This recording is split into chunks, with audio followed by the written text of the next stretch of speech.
Uh, Welcome to one of today's keynote lectures in the afternoon. It's a great honor and pleasure to present my very good friend, collaborator, Professor Caucher Birkar, for today's talk.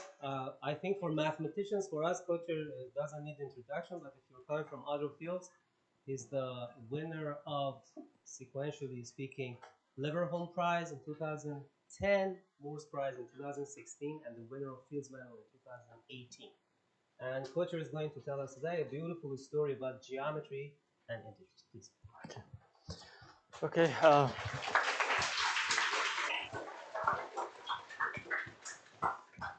Thank you, Artan, for the kind introduction, and thanks the organizers for the invitation to talk here. So I'm going to tell you a story about connection between geometry and numbers, integers. Of course, during the history of mathematics, connection between geometry and numbers has appeared in many different ways, even from the very early days of mathematics. If you go back, you see geometry and numbers connecting.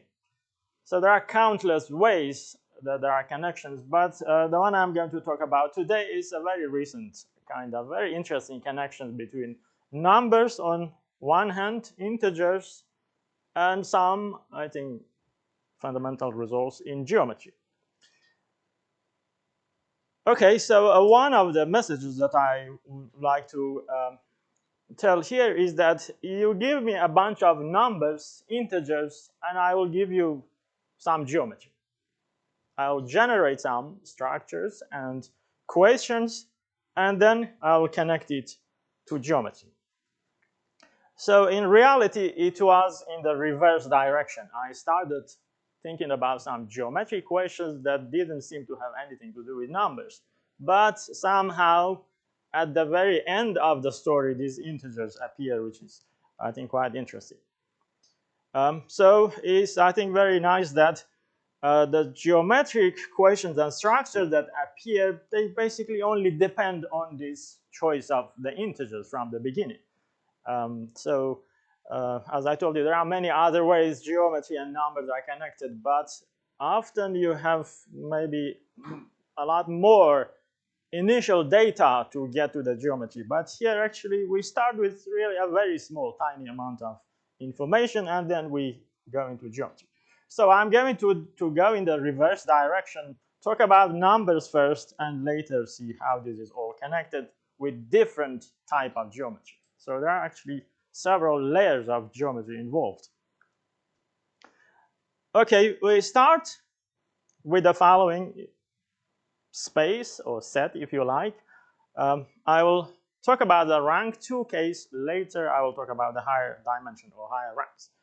So let's look at all the non-negative integers. In later on, I will also allow negative integers. But for the moment, let's look at pairs of non-negative integers which are coprime. And by convention, or essentially from the definition also, we can remove the origin, the 0, 0, so to avoid trivialities. So what we have right now is just all the pairs of non-negative integers which are coprime.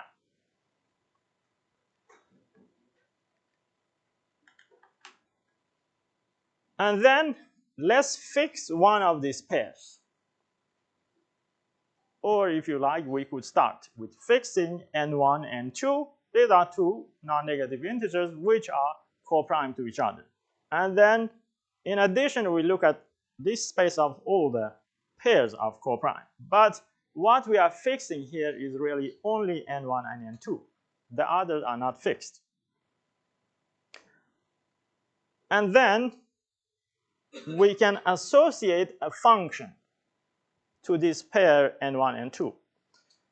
We define a function alpha from this set M2 to the rational numbers in the following way.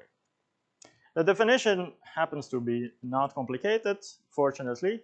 So what we do, if I have any pair M1, M2, First, I write it down as a linear combination in the sense of vectors of n1 and 2. This is our fixed vector plus, so I have a times n1 and 2 plus b times e, where for the e we have to make a choice, either 1, 0 or 0, 1. You are forced to pick a choice here because I am insisting that a and b must be non-negative, both of them. So you are forced then to either go with 1, 0 or with 0, 1. You cannot choose both of them. So you just write this linear combination, and then once you find this a and b, then you just take a plus b. This is the value of the function at the pair m1, m2. This value depends on our initial choice of n1 and 2.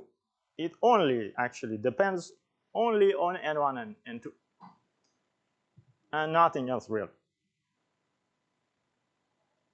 Okay, so the definition is in a sense quite simple, but so what we want to do with this function? Well, it's clear from the definition that this alpha is a positive function. It always takes positive values. But what I really like to understand is how small this alpha can get. What is the infimum of this alpha? This depends on our initial numbers n1 and n2. Depending on the choice of n1 and n2, this function can get smaller and smaller. But I like to understand how we can relate these two information: the smallest values that alpha can get and the choice of n1 and n2. Now, the function alpha is defined by the linear combination, which may sound like linear algebra, but this question is not really in the field, in the area of linear algebra. To answer it, you need much more than simply linear algebra. And in fact, the answer is not really linear algebra at all. Now, let's look at some examples. So I just did some simple computations just by hand. If we start with 1 and 1, that's obviously maybe the simplest choice that you can make. And then you can do some calculations. You see that alpha is always more than or equal to 1. You cannot get anything below 1. But if I start with 1 and 2, similarly, alpha can never get below 1. In fact, even if I take 1 and n doesn't matter what it is. If one of the numbers is 1, alpha is always more than or equal to 1. But if you take now, make things slightly more complicated, then behavior of alpha also changes. For example, if we start with 2 and 3, then alpha will go below 1, but is more than or equal to 2 over 3. So it's always has a lower bound. There is some minimum, but that minimum we want to understand how it is related to these 2 and 3. Well, you might guess, okay, it might be just n1 divided by n2, but it's actually not the case. It's more like a coincidence here. If we start with n and n minus 1, then alpha is more than or equal to 2 over n. So you already see that it's not n over n minus 1. It's much smaller. And if I change things a bit, slightly, n and 2n minus 1, the lower bounds seem to be the same, just 2 over n. So there is some arithmetic behind this function.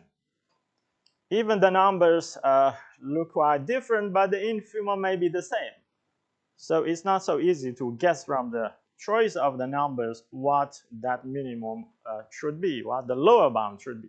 So these are just some simple examples. But here is a fact. This is what I am really more interested in. If I fix a positive rational number epsilon, then there is this fact which says if our alpha is bounded from below by epsilon, then one of these n1 and n2 must be bounded from above by some number, let's say L. And in fact, it's possible to also calculate the L to give some explicit expression in terms of epsilon. So this is the fundamental property that I'm interested in here. If you have a lower bound for alpha, it forces one of these numbers to be bounded from above. But the other ones you cannot control, as you can see from the example. For example, here, 1 and n, the function is bounded by 1, but n can be anything. So you can only control one of these numbers, but not the other one. And here is a challenge for you guys. Prove this fact. Because I already have a proof, I know, but I like also to see a proof from some other people. Especially there are a lot of young people here sitting. Just try to prove this directly. The proof that I have, that I know, are geometric. They are not directly working with the numbers and the functions. But I'm hoping someone can give me a more like number theoretic proof of this fact. So far, I have given this talk to maybe 200 people or more, and I always pose the challenge. So far, no one has come up with another proof. But at least in this rank 2 case, should not be that difficult. So I should confess, I did not try to actually find the proof myself because I always thought about the geometry. But I think it's a good exercise for these young people here. Try to prove this fact just by using the function and the definition, but just avoid or ignore the geometry. Okay, so that's the story in rank 2. But how this is related to geometry? Well, this is one way to think about this in geometric terms. We can think of these numbers, or the numbers pairs that appears, or the vectors, as points in the plane in R2. So n1 and n2 will give you 1 point, and all the other m1, m2 also give you points in R2. So we can reformulate the facts and the equations in a more visual sense. Okay, so we have our R2 and we have the coordinate axis where the points 1, 0 and 0, 1 live. We also have our choice n1, n2, and I draw a line passing through that point and the origin. So because we are concerned only with non-negative integers, so we can only look at this part of the plane. We can basically ignore the rest.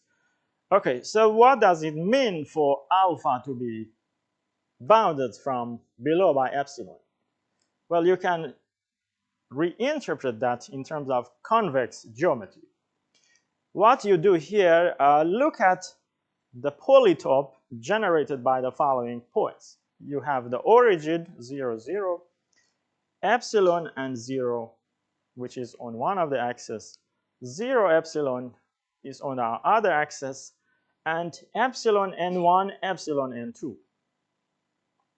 So in other words, I multiply all the data we have by epsilon. And then these 4 points give you a polytope, or in this case, a polygon, which is in some sense simple. It has only 4 vertices. Now, to say that alpha is bounded from below by epsilon is the same as saying there is no m1, m2, there is no point with integer coordinates in the interior of this polytope. So it's a very simple geometric translation of the condition that alpha to be bounded from below by epsilon. And in fact, this kind of considerations has already appeared in other contexts, I mean, with other motivations, where you have a polygon or a polytope, and you want, for example, to show that there is no lattice point, or you want to count how many lattice points there are. But what is interesting here is that really the only non-trivial data we have is n1, n2. The rest is totally simple. It doesn't depend on any other choices. That's what makes it fascinating for me. So this is just a visual and nice interpretation. The polytope in this picture is the one given by these orange sides. And you can imagine that if n1 and n2, if one of them is very large, this polytope will be very long. And so it's not so easy to check or to see or to prove that there is no lattice point inside this polytope. Because it just could be so far away. One of the vertices could be very far from the origin. But that's convex geometry. So before I go into other kind of geometry, I like to generalize the definitions of this picture to higher rank or higher dimension. We will just take more numbers instead of only 2. So similarly, we define MD to be the set or space of all the sequences of numbers M1 to MD. For now, they are all non-negative integers, and they are coprime. Coprime means that the GCD is equal to 1. They are not necessarily pairwise coprime, just all together coprime. And again, we remove the origin from this set. So we have a whole set of coprime D tuples. And then we basically repeat the same kind of construction. We fix one of these tuples. So in other words, we just fix the data n1 to nd, d non-negative integers which are coprime. So everything depends just on this choice. Anything else that appears is generated from this choice. So we have only really one vector to start with. And then we can again define this function alpha by a similar procedure. Alpha will be from MD to Q, where we define it in the following way. If we have M1 to MD, these are integers coprime, well, we write it down as a linear combination of our fixed vector N1 to Nd plus a combination of some of the vectors in the standard basis of Rd. The standard basis means 1, 0, 0, 0, and then you have 0, 1, there is 0, and so on. This is the standard basis. The only thing is that we have to remove one of the members of the basis. Only one of them. We have to make a choice to remove so that all the coefficients here are determined and they are all non-negative. So this is just a generalization of the rank 2 case. It's just that we have more vectors here because we go to dimension D. But anyway, we just need to remove one of them. And if you reinterpret this again in terms of convex geometry, then you get a very visual picture. So let me maybe go back to that picture. Here in the rank 2 case, when we have to make a choice between 1, 0, and 0, 1, it depends on whether our point M1, M2 falls into this cone or it falls into the other cone next to it. In higher dimension, let's say when you go to dimension 3, you will have 3 cones. And then you need to see where your point is, in which cone. So when you know which cone, then that means basically ignoring one of the basis elements. Okay, so this is how it is defined. A is determined, all the BI's are completely determined, they are rational numbers, and then the value of alpha at the point M1 to MD will be A plus the sum of the BI's. So in other words, it's just the sum of all the coefficients in the linear combination. So again, it's a very straightforward definition, but again, let me point out that this is not really about linear algebra, although the definition looks like linear algebra. And we have the same question: how small this function can get? How can you relate the initial vector n1 to nd to the minimum of this alpha? If you are given n1 to nd, can you guess what the minimum should be? Well, it turns out that it's not that simple, really. Just by looking at the numbers, it's very hard to say unless you do calculations to see what the minimum should be. What? No, G is not fixed, so you have to make a choice for some J. So we want all the A and the BI to be non-negative. So that forces you to pick one J. So it depends on the choice of M1 to MD. It's not fixed. In the rank 2 case, we have two choices to make. Is 1, 0, 0, 1. When you go to higher dimension, you always need to throw away one of them, but use all the other ones. Okay, so far all the definitions and so on is just generated by one vector. So all these questions are about these numbers because there is really nothing else involved. This is a purely number theoretic question or construction.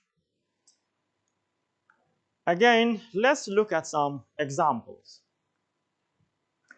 In rank 3, if we take 1, 1, 1, then as you might guess, alpha will be bounded from below by 1. If we take 1, 1, 2, again, by similarity with the rank 2 case, you will guess probably that alpha should again be bounded from below by 1, which is the case. In fact, if you take 1 and the other two number, whatever, alpha is always bounded from below by 1.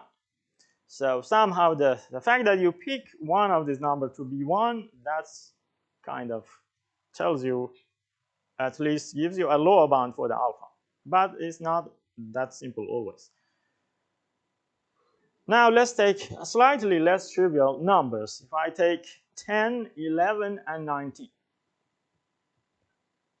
Then, so I just randomly picked these things. I didn't think too much about making any special choices.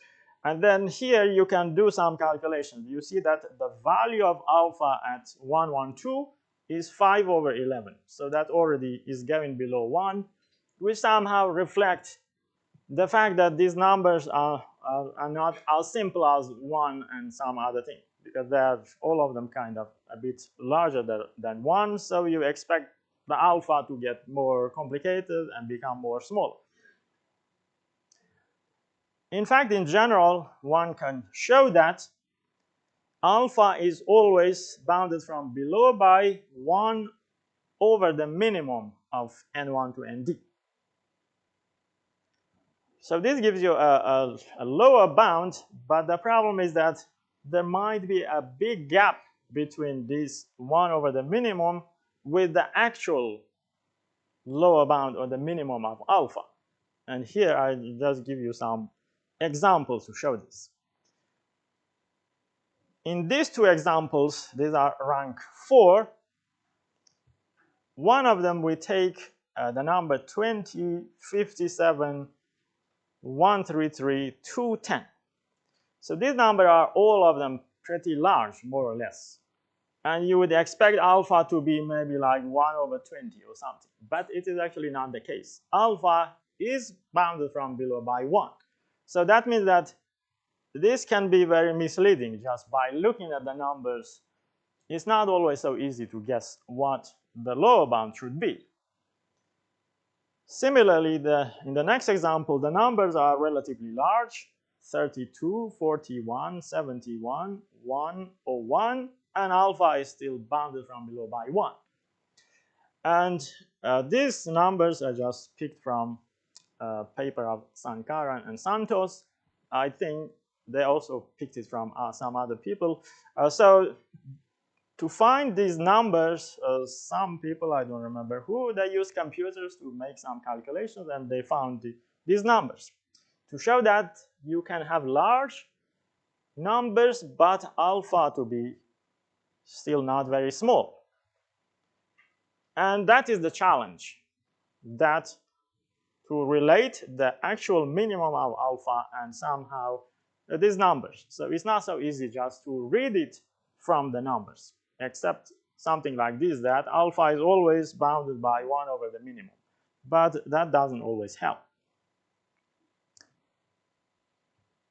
And if you use computers and go to, use instead of 1, take some other numbers like 1 over 3 or 1 over 100, and use computers to, find vectors like this where alpha is 1 over more than or equal to 1 over 100, then I'm sure you will find much stranger examples where the numbers are pretty large, but the alpha still is not very small.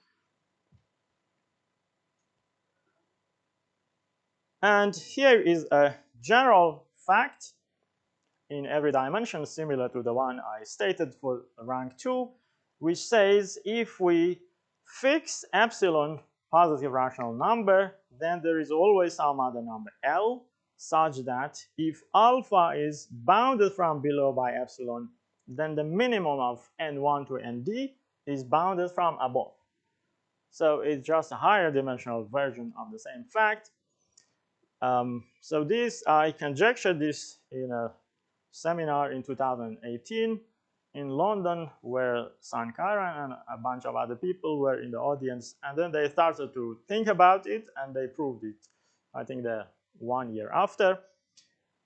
But their proof is not number theoretic at all. It uses topological properties of subgroups of Rd, which are disjoint from some given open subset. So it's a very topological and geometric proof. It's not a direct number theoretic proof at all. And again, I would really like to see a more direct argument. And the reason for that is I'm hoping that this maybe someone can connect it with some other well-known or maybe even less known concepts or results in number theory or some other area of mathematics. But so far, unfortunately, no one has found this connection. So the arguments are simply not direct and not number theoretic. Any questions so far? Yeah.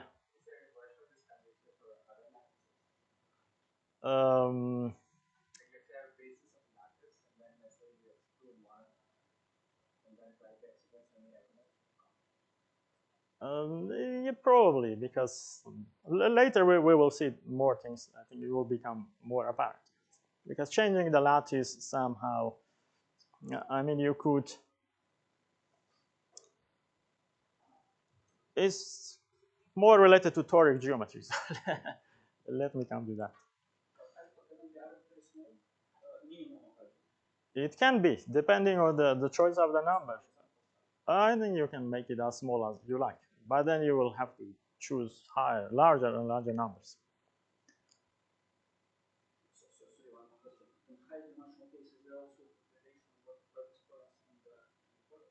Yeah, it is the same interpretation, so just a higher dimensional polyton. Okay, let's continue. So let's now, as pointed out, there is a convex geometric interpretation of this, but let's go to a different type of geometry, which is toric geometry. We can reinterpret these results and equations in terms of toric geometry. Okay, so we have the standard vectors E1 to ED, and they generate a cone inside RD. In the case of D equal to 2, remember that we had the 2 axes, and then there was the points where the coordinates are non-negative. That is a cone. Cone means that if you take any point in your set, and if you multiply with any positive number, it is still in the same set. That's what cone means. And to people who know toric geometry, this cone simply gives you the toric variety, which is the d-dimensional affine space. So in some sense, this is the most simple or the most standard choice of an algebraic variety. So this is AD, and let's say with coordinates T1 to TD. For now, there is no N1 to ND. So how these numbers or vector come into the picture? Well, if we also add the vector N1 to ND, then you are subdividing the cone into D cones. And this structure that you get, this convex structure that you get, it also gives you a toric object. It actually gives you a toric birational morphism from some toric variety to the affine space. And this toric birational morphism has precisely one exceptional divisor. Exceptional means that it's a divisor, it's a codimension 1 subset, and it is collapsed to a point, which actually is just the origin. So you have a divisor collapsed to the origin. And this divisor, let me call it T. This T precisely corresponds to this vector. So that vector gives you exactly that divisor. That's how things work in toric geometry.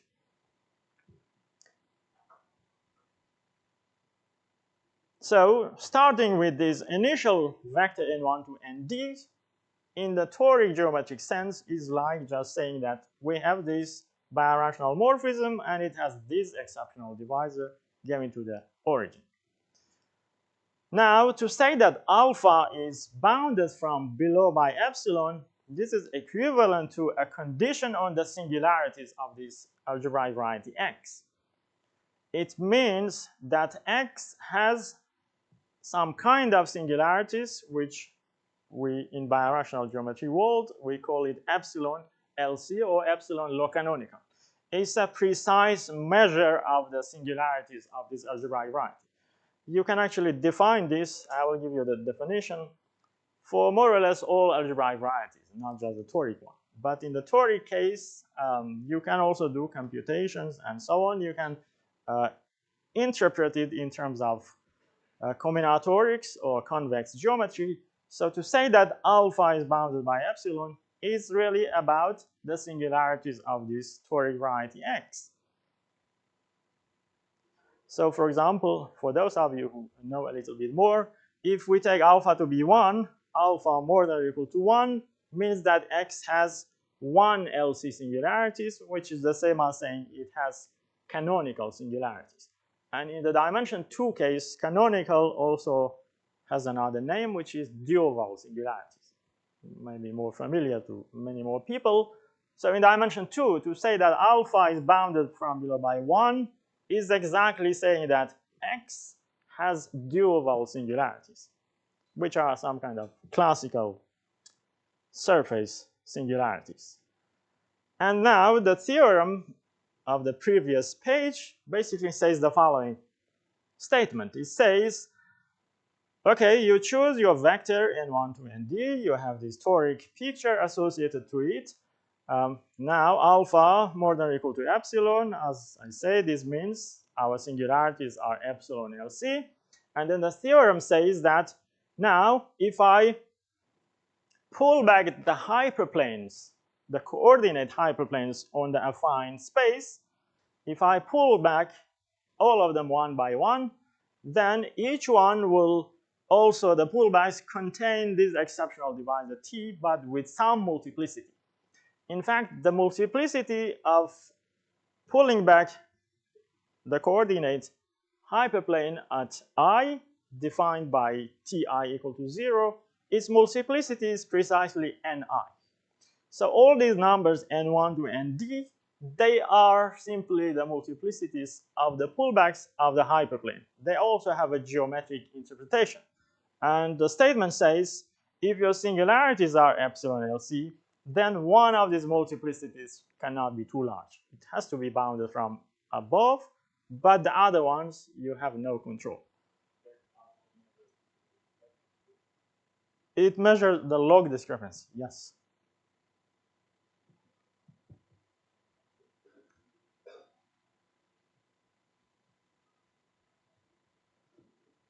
Here I can give you the precise definition of what epsilon LC means. So there are different ways to measure singularities, but I think the most precise one are in birational geometry. So epsilon LC for an algebraic variety X, it means you take a log resolution or a resolution of the singularities of X. So first you do a resolution. We know that this exists by Hironaka. And then you need to pull back the canonical bundle of your variety X. And then you can write it down as the canonical bundle of the resolution plus a correction term. And the deeper the singularities, the larger this correction term happens to be. And then to say that you have epsilon LC singularities, it means that the coefficients in this correction term should not be more than 1 minus epsilon. So if you're familiar with these things, of course, it looks very natural. If not, it may look a bit strange, but that's how singularities are measured, by comparing it with a smooth model. But in the toric case, everything can be done using convex geometry and using combinatorics and these lattice points and so on. Okay, so that is another geometric interpretation of the function alpha and also the conditions of being bounded from below. Any question?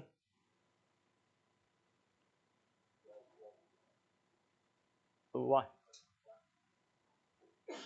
Why it is log discrepancy? It's because we don't have a boundary, so that's why it's log.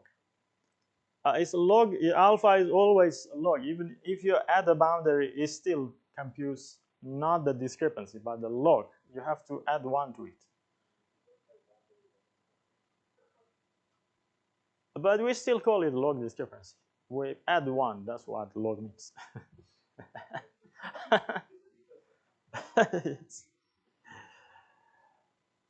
Okay. But this is not the end of the story. So far, what we have done, we picked numbers, we defined functions, we looked at convex geometry, and we looked at toric geometry. But this is not the only way to play this game. Actually, we can do it in a different kind of similar way, but we can make some adjustments, look like some little changes, but end up with different kind of outcomes. This time, again, I will start with the rank 2 case. In the previous case, I only looked at non-negative integers, but this time I take one first number to be non-negative, but the second one I allow to be any integer.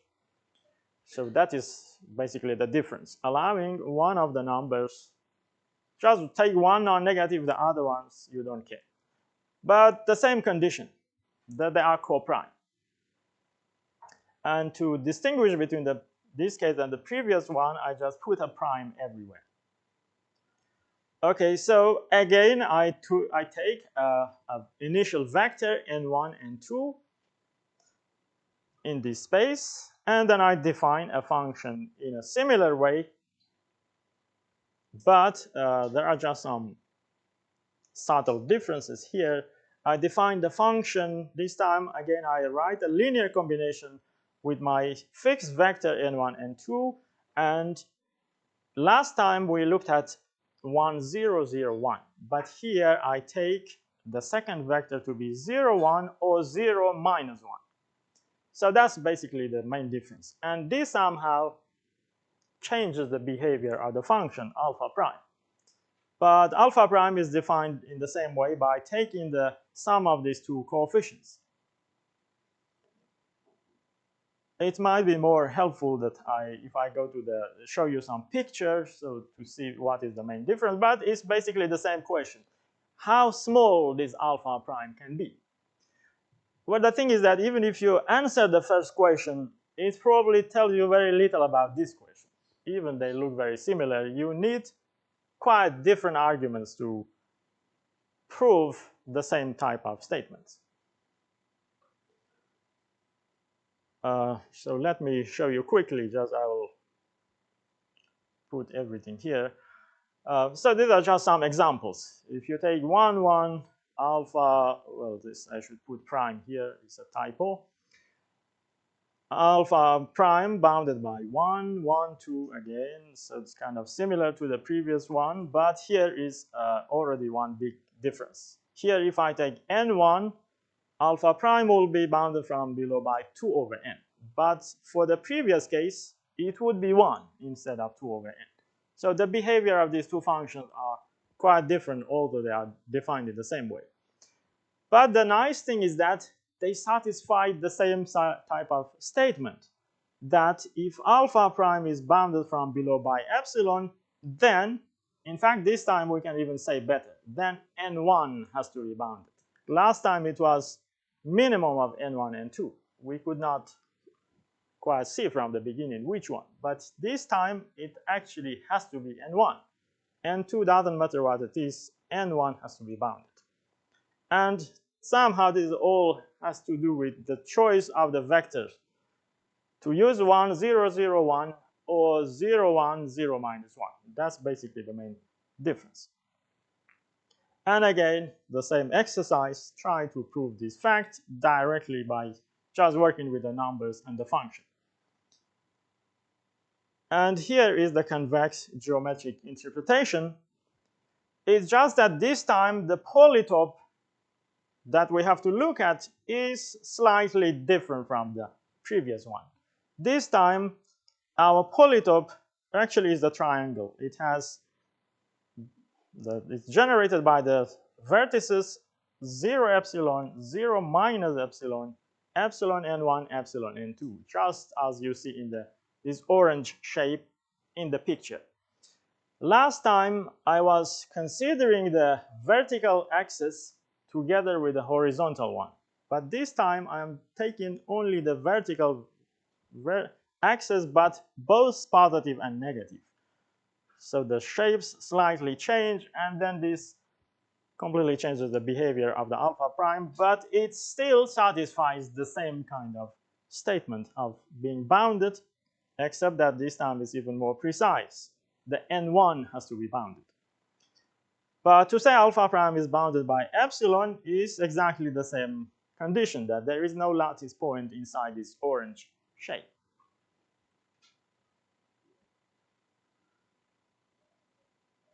Any question?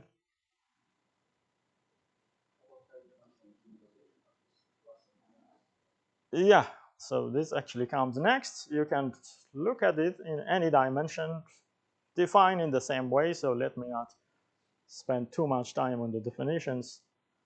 I have like 20 minutes left. Yes, something like that. Okay, because I want to talk about other stuff. So we can essentially define things in the same way. Take vectors m1 to md. Only m1 is non-negative. The other ones are anything. In fact, even if m1 is negative, we can play the same game just by simply replacing m1 with minus m1 and then generating the same kind of equations and functions and shapes. So we defined alpha prime again by taking these linear combinations where one of the vectors is n1 to nd. The other vectors are in this set we have to choose is e2 to ed and minus e2 to ed. So it may look like a strange choice. Why we put minus e2 to ed? But there is a good geometric reason for that. It's related to the projective space. These vectors here give you the projective space as a toric variety. Okay, so I will just skip these things. And here is a similar fact in every dimension, that if you impose the condition alpha prime bounded from below by epsilon, then n1 is always bounded from above, and you can even do explicit calculations to find what this upper bound is. But the proof here is, again, not direct at all. It uses toric geometry. Well, the same problem. Prove this without using geometry. Yeah, sure.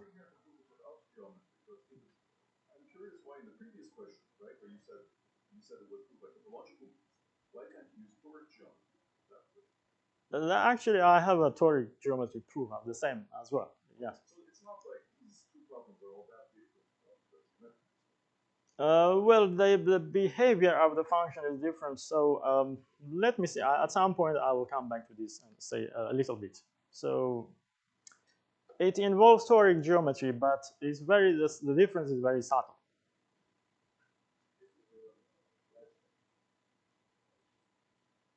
What? Yes, this is a bit. So the previous question was more like a purely local question. This is a bit more like you have a fiber situation.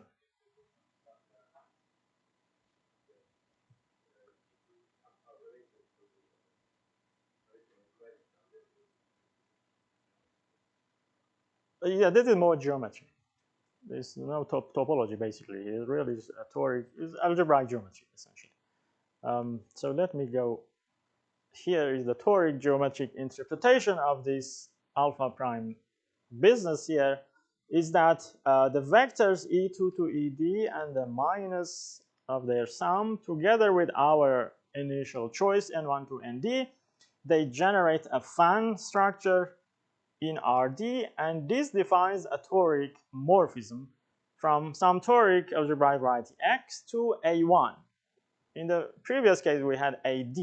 And this has to do with the fact that in the previous case, all the coordinates were non-negative, so that's why you had D. But here, only one of them is non-negative. That's why you have 1. You can also take 2 of them to be non-negative. You get a map to A2. So there are similar things in between. Okay, so in other words, our vector N1 to ND immediately gives us this toric morphism here from X to the affine line. And now if I look at the fiber over the origin, and if I remove the non-reduced structure just as a closed subset and call it T, then this is a codimension 1 set, so it's a prime divisor. And this prime divisor in the toric geometry sense precisely correspond to this vector N1 to ND. And now, again, to say that alpha prime is more than or equal to epsilon is exactly the same thing as saying X has epsilon LC singularities. And the theorem is proper. It's projective morphism, yes. And the theorem says that the condition that X has epsilon LC singularities implies that the multiplicity of the fiber over the origin, so the fiber over the origin will be some multiple of T. That multiplicity is universally bounded from above, depending only on epsilon. And here is a little picture, but this is the rank 2 case. In the rank 2 case, here the convex geometry looks like this, and then on the toric geometric side, we have a surface fibered over A1. The central fiber over the origin is just a curve, and then it has a multiplicity as a fiber. That multiplicity is bounded.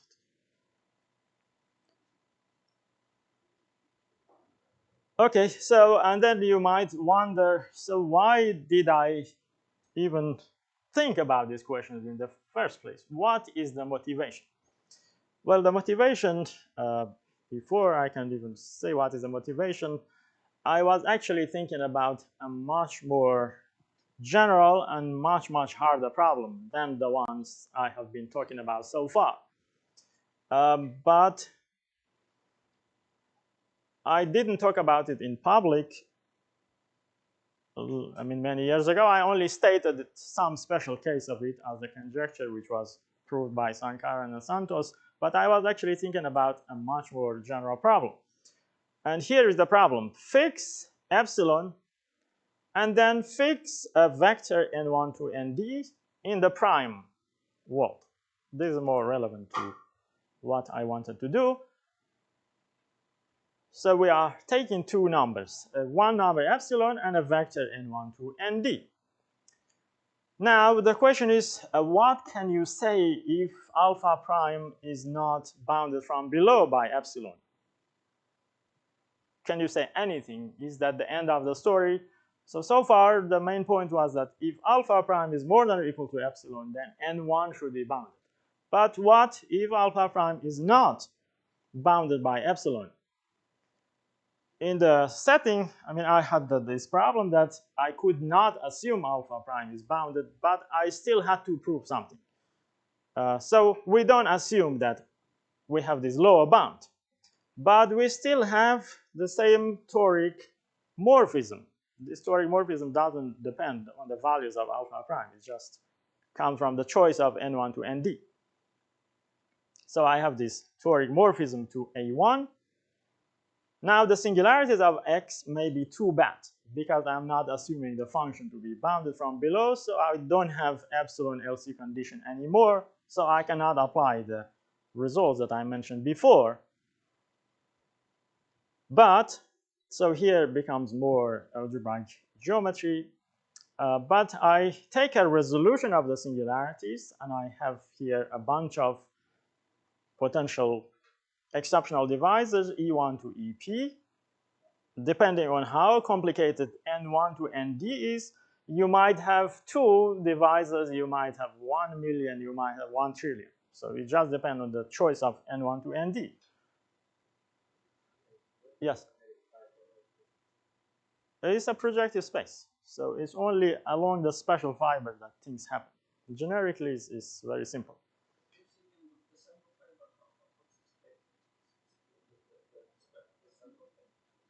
The central fiber is just correspond to N1 to ND. So this lattice point correspond to the central fiber, but without its non-reduced structure. It's just,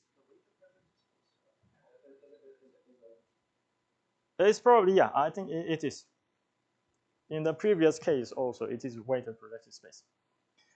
Okay, so now here I slightly abuse the notation. I go on the resolution and I still have a divisor T corresponding to N1 and ND.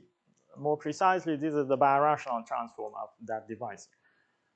Okay, and then here is the main result.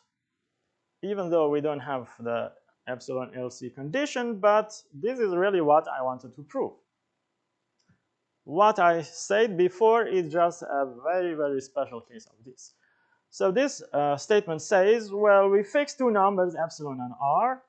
Then there must be some universal number L such that if my T is a divisor here, if it is not inside the stable base locus of this divisor, which may look like a complicated thing defined here, the divisor is kw plus the sum of 1 minus epsilon of all the exceptional divisors minus the pullback of r times kx. Kx is actually not really that important, but I'm just using it here as a measure of the positivity of this setting. I could use some other ample divisor, but we have kx, so why not use it? So what this means, it means that if you take a sufficiently large multiple of this divisor, you can find a section, a global section of this divisor or line bundle which does not vanish along this T. This is what this condition is saying. If you have this condition, then N1 must be bounded by L. So the bound only depends on these numbers, epsilon and r, and basically nothing else. And if you start with a function alpha prime where you have the lower bound epsilon, then in this case, we can reformulate this so that we don't actually even need to take any resolution. And so the theorem then will just simplify to the previous theorem.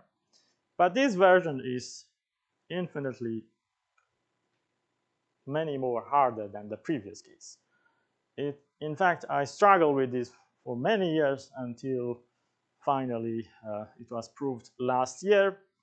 And the proof happened to be very counterintuitive. In the end, so the problem is that here you might have a very large number of divisors N1 to E1 to EP. These are exactly corresponding to the lattice points where alpha prime value is smaller than epsilon. but potentially there could be a very large number of them. And to answer this kind of question, you basically need to take into account all of them. But in the end, after a very long time, I realized that, in fact, only one of these exceptional devices is enough. You can ignore the rest. And that was a complete surprise. There was no way to guess that from the beginning.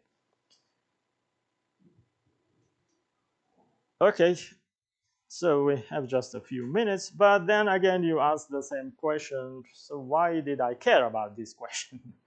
Well, it also has motivation coming from birational geometry.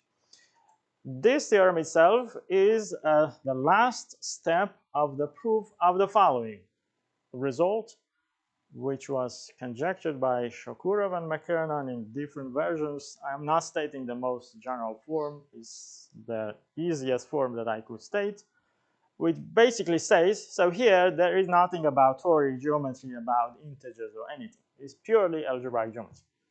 It says, if we work in dimension d and we fix the number epsilon positive, then we can find some universal number L such that if you take any Fano vibration over a smooth curve, so that, let's say this is x to z, such that x has epsilon LC singularities, for example, canonical singularities or terminal singularities. Then, so that's all we have, a Fano vibration with a certain type of singularities.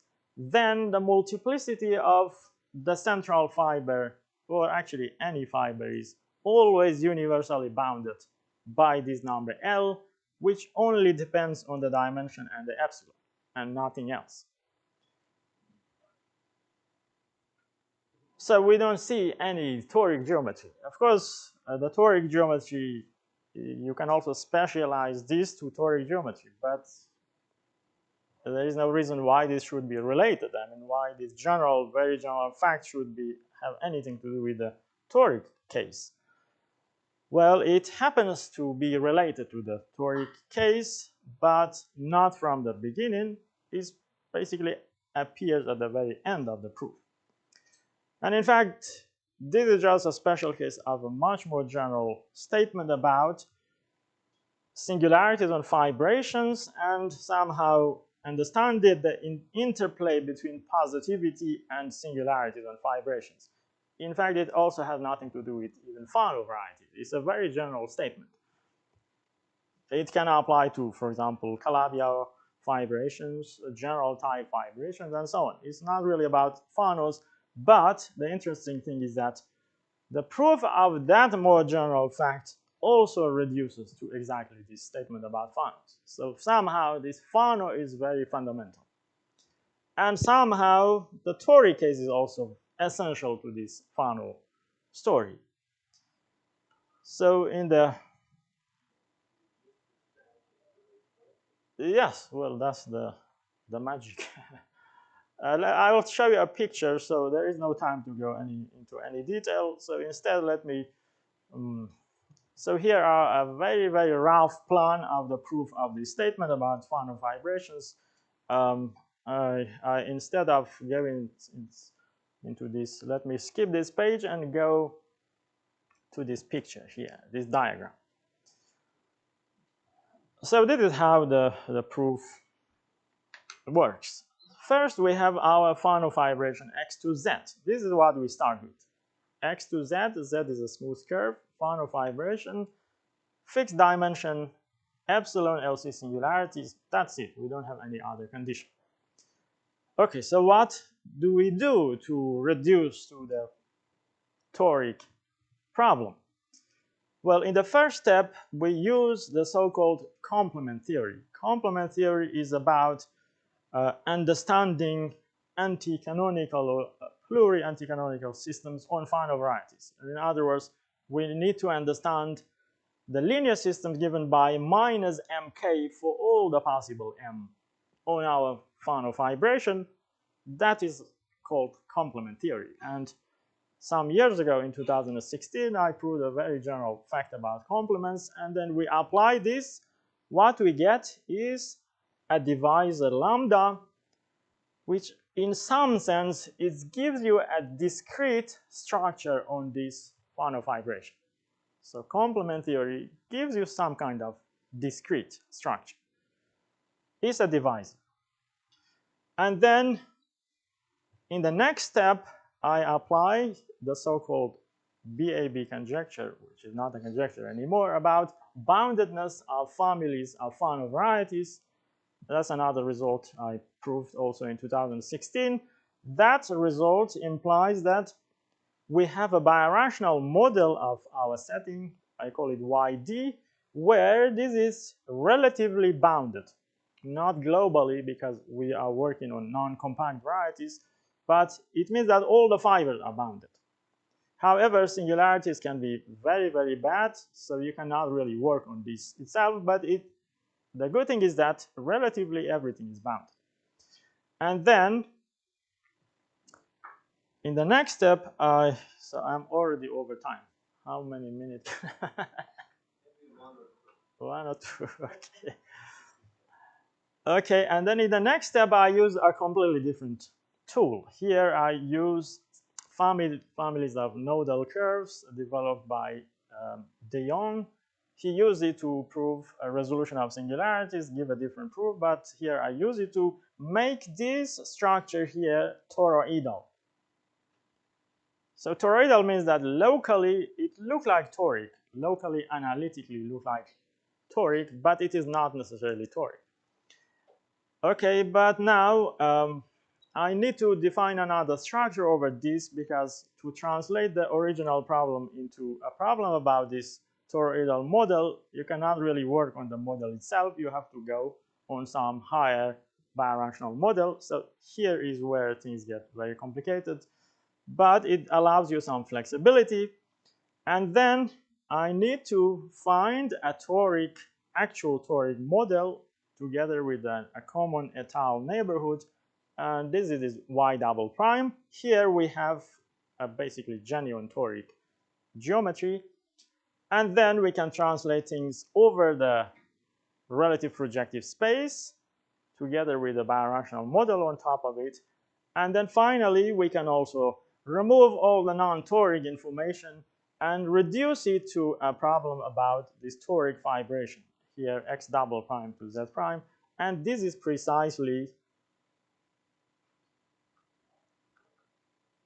this statement at the bottom of the picture. This is what I needed to prove here at this very last part of the diagram in red.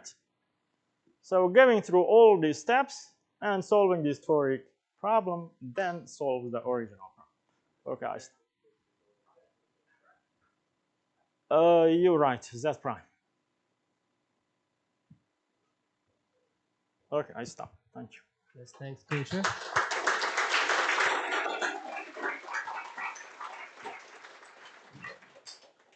Questions?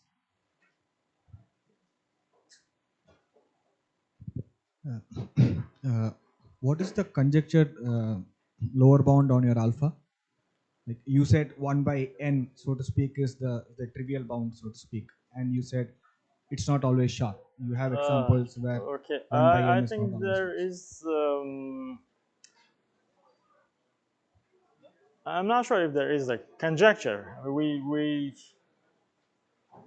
Maybe we don't know. I'm not sure. Is but there probably can. maybe from the geometric viewpoint, is there any reason to expect that how often it's met, how often it's not met, etc.? We can find a lower bound explicit, but to be sharp, I'm not sure about it. It will be more difficult to find a sharp one. Thank you. So those on the back, go out of the room quietly. Still, the session is not ended. Just go quietly. More questions.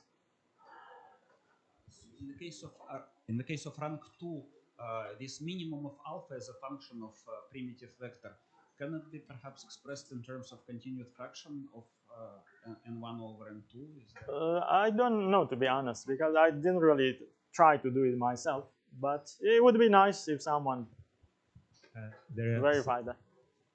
there's some degenerations of P2 in the weighted projective planes given by projective plane is given by triples of Markov numbers. Is it somehow? Yeah, that I think I know what it is. But these are degenerations of P2. But they don't, in this case, the central fiber is reduced. So multiplicity is 1 here. Well, multiplicity can be pretty large, depending on epsilon. So that's a semi-stable case, basically. Yeah, they are Q-Goran sign, yes. More questions?